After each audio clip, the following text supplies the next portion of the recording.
Halo rekan-rekan semuanya, saya Urayani Ramadhani dengan NIM F1141251002 dari Prodi Bimbingan dan Konseling Universitas Tanjung Pura.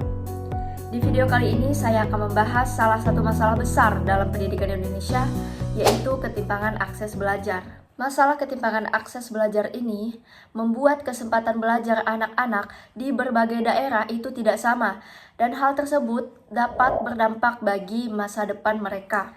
Seperti yang rekan-rekan ketahui, ketimpangan akses belajar ini adalah suatu kondisi di mana tidak semua siswa mendapatkan kesempatan belajar yang sama, baik dari sisi fasilitas, guru, maupun lingkungan pendukung. Ada beberapa faktor utama yang membuat ketimpangan ini terus terjadi. Yang pertama, ketidakseimbangan infrastruktur pendidikan.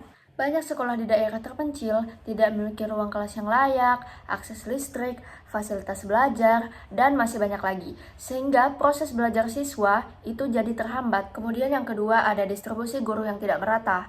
Di daerah terpencil seringkali masih kekurangan guru yang berkualitas cenderung terkonsentrasi di daerah perkotaan karena di sana peluang karirnya lebih baik dibanding pedesaan. Kemudian yang ketiga itu ada keterbatasan ekonomi keluarga. Banyak anak di daerah tertentu harus membantu orang tuanya bekerja, tidak memiliki biaya transportasi, tidak memiliki perangkat belajar, dan lain sebagainya.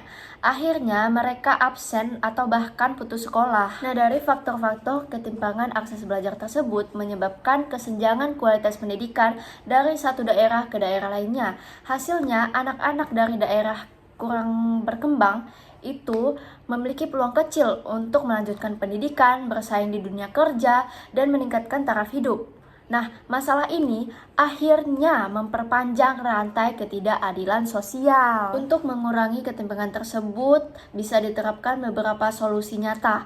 Yang pertama, dengan pemerataan pembangunan infrastruktur di sekolah. Jadi, pemerintah tuh harus memprioritaskan pembangunan ruang kelas yang layak, penyediaan air, listrik, dan sarana belajar bagi daerah yang tertinggal tersebut. Nah, kemudian yang kedua ada intensif bagi guru untuk mengajar di daerah terpencil. Nah, guru yang mau ditempatkan di daerah sulit itu perlu mendapatkan tunjangan lebih, pelatihan, dan fasilitas pendukung agar mereka betah dan termotivasi. Selanjutnya ada penguatan bantuan pendidikan. Nah, anak-anak dari keluarga yang kurang mampu itu perlu diberi bantuan, entah itu bantuan transportasi, perlengkapan, serta beasiswa agar mereka tidak putus sekolah. Nah, selanjutnya itu bisa dengan berkolaborasi dengan masyarakat dan komunitas setempat.